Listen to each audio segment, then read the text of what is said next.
teman-teman semua, perkenalkan nama saya Sri Wahyuni, NPM C1C0181134, mahasiswa S1 Akuntansi Fakultas Ekonomi dan Bisnis Universitas Bengkulu. Nah, baiklah teman-teman, di kesempatan video kali ini saya akan membahas soal materi bab 8, yaitu tentang isu seputar konsolidasian. Di soal latihan 8.1 buku Dwi Martani, halaman 319. Nah, mari kita simak penjelasannya ya teman-teman. Check it out.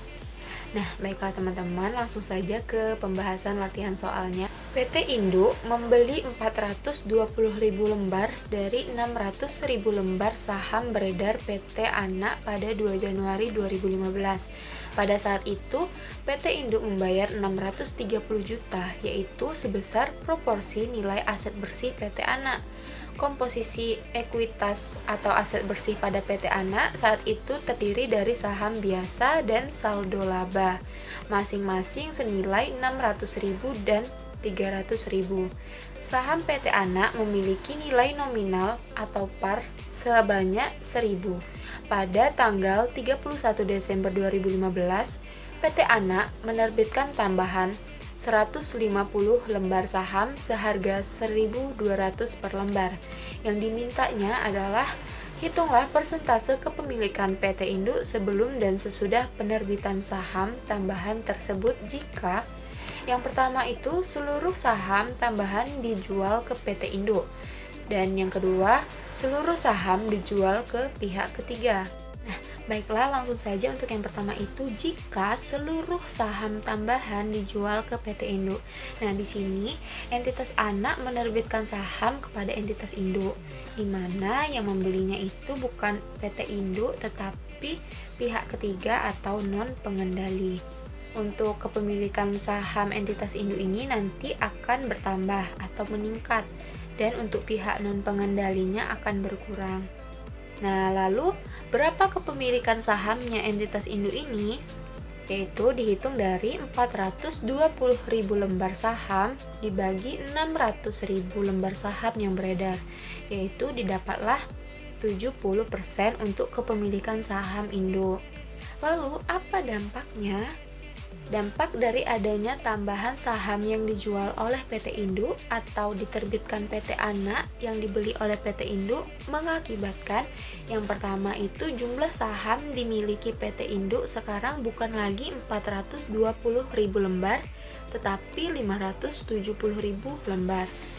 Lalu jumlah saham yang beredar juga bertambah dari 600 menjadi 750. Nah, untuk yang selanjutnya itu jika seluruh saham dijual ke pihak ketiga. Di sini entitas anak menerbitkan saham kepada pihak ketiga. Yang membeli bukan PT Induk lagi, tapi pihak ketiga atau non pengendali. Dalam artiannya sahamnya ini dijual. Lalu, apa konsekuensinya? Konsekuensinya adalah kepemilikan saham PT Induk akan berkurang. Maka yang harus dilakukan adalah menghitung selisih berapa penurunan nilai investasi yang dimiliki oleh PT Induk atas saham yang ada di PT Anak. Lalu, bandingkan antara penurunannya karena tidak ada kas yang dikeluarkan oleh induk di sini. Karena kenapa? Karena yang membeli adalah pihak ketiga atau pihak non pengendali. Nah, coba kita baca soalnya lagi. PT Induk membeli 420.000 lembar dari 600.000 lembar saham beredar PT Anak pada 2 Januari 2015. Pada saat itu, PT Induk membayar 630 juta, yaitu sebesar proporsi nilai aset bersih PT Anak. Komposisi ekuitas atau aset bersih PT Anak saat itu terdiri dari saham biasa dan saldo laba, masing-masing senilai 600.000 dan 300.000. Untuk langkah yang pertama itu kita hitung dulu apakah di sini akuisisinya pada nilai tercatat atau tidak pada nilai tercatat. Untuk ekuitas total dari PT Anak adalah 900.000. Itu dihitung dari saham biasa ditambah saldo laba. Dari 900.000 ini berapa persentase bagian kepemilikan dari PT Induk? Nah, dapat teman-teman hitung Dari 420.000 dibagi 600.000 didapatlah 70%. Lalu untuk total ekuitasnya itu ada 900.000 dan persentase kepemilikan PT induknya itu 70%. Lalu 70% ini dikali 900.000 sama dengan 630.000 yang merupakan bagian dari ekuitas PT Anak yang menjadi milik induk. Lalu bandingkan dengan imbalan yang diserahkan oleh PT induk, yaitu tadi sudah di soal sebanyak 630.000 juga, maka dapat dipastikan akuisisi pada 2 Januari 2015 itu adalah akuisisi pada nilai tercatat. Lalu lanjut soal yang tadi, saham PT Anak memiliki nilai nominal sebanyak Rp1.000. Pada tanggal 31 Desember 2015, PT Anak menerbitkan tambahan 1.500 lembar saham seharga 1.200 per lembarnya. Lalu, apa dampaknya? Dampak dari penerbitan saham baru yang dibeli pihak ketiga mengakibatkan kepemilikan saham PT Induk itu menjadi turun dari 70% menjadi 56%. Dari mana menghitungnya?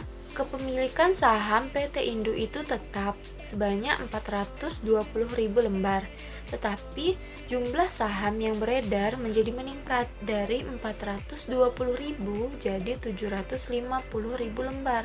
Didapatkan 56% itu dari 420.000 dibagi 750.000. Di sini, penerbitan tambahan saham PT Anak meningkatkan ekuitas. Kenapa? Karena dengan ditambahkannya penerbitan saham baru, maka PT Anak akan mencatat di posisi kredit pada akun modal saham biasa yang dihitung dari jumlah saham baru yang diterbitkan. Oke, baiklah teman-teman, mungkin itu saja yang dapat saya sampaikan. Apabila ada salah itu datangnya dari saya, apabila ada kebenaran itu datangnya dari Allah. Saya akhiri, pamit undur diri. Terima kasih untuk teman-teman yang sudah menyimak penjelasan saya. Saya akhiri, wabillahi taufiq wal hidayah. Wassalamualaikum warahmatullahi wabarakatuh. Terima kasih teman-teman semua.